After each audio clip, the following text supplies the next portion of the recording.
បងប្អូនដែលត្រូវការលេងឡានហើយបងប្អូនអាចតាក់ទងមកបានបងប្អូនណាបាទទីតាំងនៅខាងកបូល3ហើយសម្រាប់ការកន្លែងដែលខ្ញុំសម្អាតឡានមិនថាបោកពូកមិនថាប៉ូលាគឺខ្ញុំមិនមែនធ្វើឲ្យតែបានចំនួនឡានទេបងប្អូនបាទគឺយើងធ្វើមិនគឺឲ្យមានគុណភាពបាទហើយ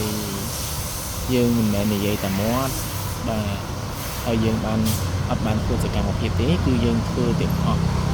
បាទអ្វីដែលយើងបាននិយាយគឺយើងចិត្តចង់បាទមានតែសម្អាតគឺចិត្តចង់ឥឡូវម៉ោងនេះគឺយើងអត់ទាន់សម្រាប់ទេបងប្អូនណាបាទថាតែការបងប្អូនយើងគាត់ពេញចិត្តនៅសេវាកម្មរបស់យើងគាត់គ្រប់គ្រងអញ្ចឹងគាត់មករៀននៅខាងខ្ញុំរហូតបាទហើយទីតាំងនៅខាងផ្សារកបូល3បងប្អូនណាបាទសម្រាប់បងប្អូនដែលនៅចិត្តនឹងឬក៏នៅឆ្ងាយពីនឹងឬក៏បងប្អូនចង់បោកពូកពូលាជួសជុលអីតិចតួចបងប្អូនអាចមកបានបងប្អូនណាបាទតម្លៃសមរម្យបាទជួសជុលគឺតម្លៃសមរម្យបងប្អូនណាបាទគឺយើងមិន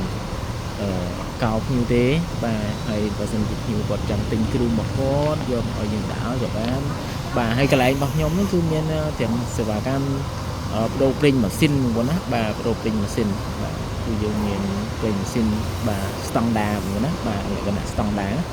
អញ្ចឹងសម្រាប់បងប្អូនដែលត្រូវការថាបដូរប្រេងសម្អាតឡានលាងឡានបោកពុកអីបងប្អូនអាចយកមកបានបាទហើយឥឡូវស្មើនេះទៅដល់ចូលមកប៉ុន្តែយើងអត់ទទួលទេដោយសារតែយប់ហើយអញ្ចឹង